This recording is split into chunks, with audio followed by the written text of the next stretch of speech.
Welcome to icon news. నేను మీ పవన్ కృష్ణమూర్తి. తెలంగాణ రాజకీయాల్లో ప్రస్తుతం ఫోన్ ట్యాపింగ్ అనేది సంచలనం సృష్టిస్తోంది. దశాబ్ద కాలంగా 2014 నుంచి 2024 ఎన్నికల ముందు వరకు కూడా కేసీఆర్ ప్రభుత్వ హయాంలో ఫోన్ ట్యాపింగ్ విచ్చలవిడిగా జరిగిందని, దానికంటూ ఒక ప్రత్యేక విభాగాన్ని, ఒక ప్రత్యేక అధికారిని నియమించి ప్రభుత్వం ఇదంతా చేసిందని, సొంత నేతల పైన కూడా నిఘా పెట్టారు అని చెప్పి ఆరోపణలనేవి ముందు నుంచి వస్తూనే ఉన్నాయి. ఎవరైతే పార్టీని వీడారో వాళ్ళు కూడా ఫోన్ ట్యాపింగ్ అనేది నిజమే. నా ఫోన్ ట్యాప్ చేసి ఈ విధంగా చేస్తున్నారు. నేను ఎవరితో మాట్లాడినా కూడా వాళ్ళకి తెలుస్తోంది అని చెప్పి ఈటెల రాజేందర్ లాంటి వ్యక్తి కూడా సంచలనమైనటువంటి ఆరోపణలు గతంలో చేశారు. అలాగే ఈ మధ్యలో జరిగినటువంటి సీక్వెన్స్ విషయాలు మనం తీసుకుంటే 2014 రాష్ట్రం విడిపోయిన తర్వాత ఉమ్మడి రాష్ట్ర రాజధానిగా హైదరాబాద్ ఉన్నప్పుడు ఆంధ్రప్రదేశ్ ప్రభుత్వం కూడా ఇక్కడి నుంచే వేరే ఇంకొక బిల్డింగ్ నుంచి పనిచేస్తూ ఉండడం, శాసనసభ సమావేశాలు ఇక్కడి నుంచి జరుగుతూ ఉండడం, వీటన్నిటి నేపథ్యంలో ఇంటెలిజెన్స్ డిపార్ట్మెంట్ అనుకోవచ్చు, ఇంకోటి అనుకోవచ్చు, ఫోన్ ట్యాపింగ్ జరుగుతోంది అన్నటువంటి విషయాల్ని చంద్రబాబు నాయుడు గారు ఆ రోజు చెప్పడం జరిగింది ఓటుకు నోటు కేసులో.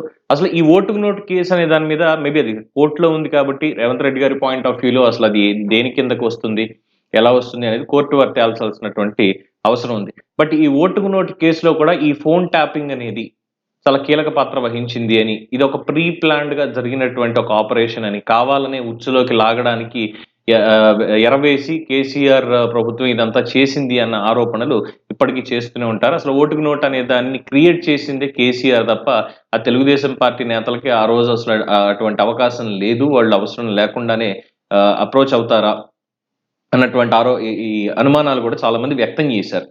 సో అది ఒక కేసు అయితే. దాని తర్వాత చంద్రబాబు నాయుడు గారు డైరెక్ట్ గా సభలో చెప్పడం, ఆ సభలో చెప్పిన తర్వాత మొత్తం ఈ ఫోన్ ట్యాపింగ్ జరుగుతుందంటే ఒక రాష్ట్ర ముఖ్యమంత్రికి సంబంధించినటువంటి ఫోన్లే ట్యాప్ అవుతున్నాయి అన్నటువంటి ఒక విషయం వచ్చిన తర్వాత కేసీఆర్ గుట్టు అప్పుడే బయటపడింది అని, వెంకయ్య నాయుడు గారి దగ్గర సయోధ్య కుదిరింది అన్నటువంటి అభిప్రాయాన్ని కూడా చాలా మంది వ్యక్తం చేస్తారు.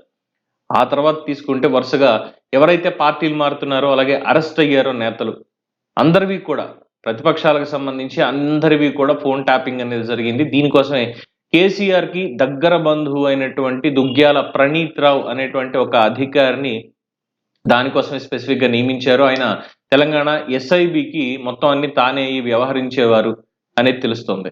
సో ఇప్పుడు ఆయన్నే రేవంత్ రెడ్డి ప్రభుత్వం మొత్తం దీనికి సంబంధించి ఎస్ఐబిలో మొత్తం ఆయనదే ఏకఛత్రాధిపత్యం, ఆయనకి అనుగుణంగానే మొత్తం అన్ని నడవాలి అని చెప్పి రూల్స్ అండ్ రెగ్యులేషన్స్ ని కూడా ఆయన తుంగలో తొక్కారు అన్న ఒక కారణాన్ని పూర్తిగా ఆధారాలతో బయటకు వచ్చిన తర్వాత దానికి సంబంధించి చర్యలు తీసుకొని సస్పెండ్ చేయడం జరిగింది ఈ దుగ్గ్యాల ప్రణీత్ రావు అనేటువంటి వ్యక్తిని. అలాగే ఈ ప్రణీత్ రావు అనేటువంటి వ్యక్తి ఆధ్వర్యంలోనే మొత్తం ఈ ఫోన్ ట్యాపింగ్ వ్యవహారం అంతా కూడా నడిచింది. ఆయనే చాలా కీలకంగా వ్యవహరించారు అన్నటువంటి ఆరోపణలు ముందు నుంచే ఉన్నాయి. ముఖ్యంగా రేవంత్ రెడ్డికి సంబంధించినటువంటి ఫోన్ ట్యాప్ అయ్యింది అన్నటువంటి విషయంలో స్టీఫెన్ రవీంద్ర ఏ విధంగా ఉన్నారు, లీక్ అయినటువంటి కాల్ రికార్డ్స్ వీటన్నిటిని రేవంత్ రెడ్డి ఒక ఆయుధంగా మలుచుకున్నారు. ఇప్పుడు అధికారంలోకి వచ్చిన తర్వాత అనధికారికంగా ఎవరి పర్మిషన్ తోటి ఈ ఫోన్ ట్యాప్ చేయడం జరిగింది, ఎవరెవరు ట్యాప్ చేశారు. ఎందుకంటే ఒక ఫోన్ ట్యాప్ చేయాలి అంటే దానికి ఉన్నటువంటి రూల్స్ అండ్ రెగ్యులేషన్స్, ట్రాయ్ నుంచి పర్మిషన్ తీసుకోవాలి, సుప్రీంకోర్టు నుంచి పెద్ద లెవెల్లో అయితే లేదు ఆ లోకల్ కోర్టు నుంచి తీసుకోవాలి, లోకల్ పోలీస్ స్టేషన్ లో దానికి సంబంధించినటువంటి వివరాలు ఇవ్వాలి. ఇవన్నీ కూడా చాలా ప్రొసీజర్లు ఉంటాయి. అలాగే కోర్టు వారికి ముందే చెప్పాలి ఫలానా వ్యక్తులవి ఫలానా దీనికి సంబంధించి ఫోన్ ట్యాప్ చేస్తున్నాము అని వివరాలన్నీ కూడా ముందే పొందుపరచాలి. ఆ తర్వాత కోర్టు వారు పర్మిషన్ ఇస్తారు. ఎన్ని గంటల సేపు మీరు ఫోన్ ట్యాప్ చేద్దాం అనుకుంటున్నారు, 24 గంటలు, 48 గంటలు, 72 గంటలు, ఇలాగ వారం రోజుల పాటు, లేదు ఇక్కడ మాకు ఈ అనుమానాలు ఇలా ఉన్నాయి కాబట్టి దీన్ని ఇంకా ఇన్వెస్టిగేషన్ చేయాలంటే మాకు సర్టెన్ టైం కావాలి అని 15 రోజులు 30 రోజులు ఇలా పెట్టుకుంటారు. అది కోర్టు వారు సమంజసం అని నమ్మి పర్మిషన్ ఇస్తేనే ఈ ఫోన్ ట్యాపింగ్ అనేది జరుగుతుంది.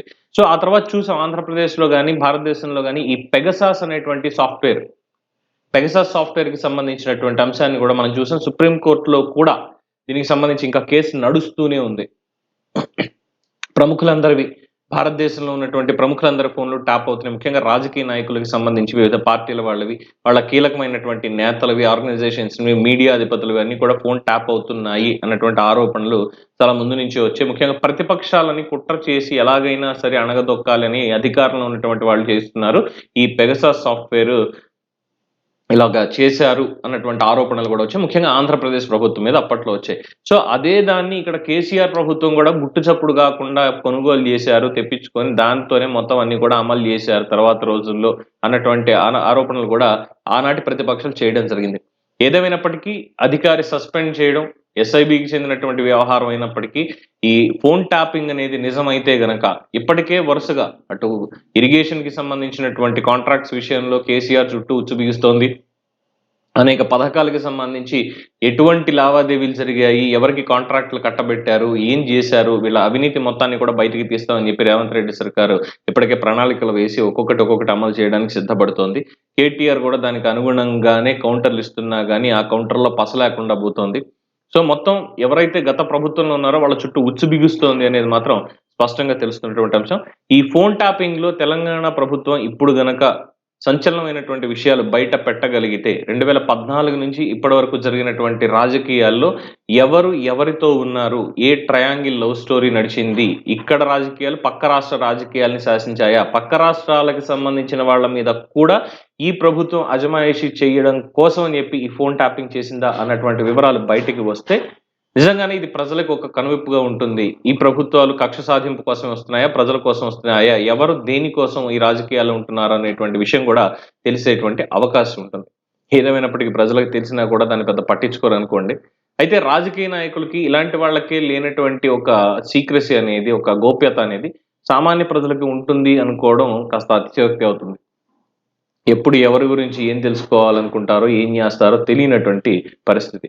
చూద్దాం ముందు ముందు తెలంగాణ ప్రభుత్వం ఎటువంటి సంచలనాత్మక రిపోర్ట్స్ బయట పెడుతుందో, అందులో ఎవరి జాతకాలు ఉంటాయో, ఎవరు ఎటువంటి అనైతిక కార్యక్రమాలకి పాల్పడ్డారో చట్టాన్ని లేదు అధికారాన్ని అడ్డం పెట్టుకొని అనేది చూడాల్సిందే.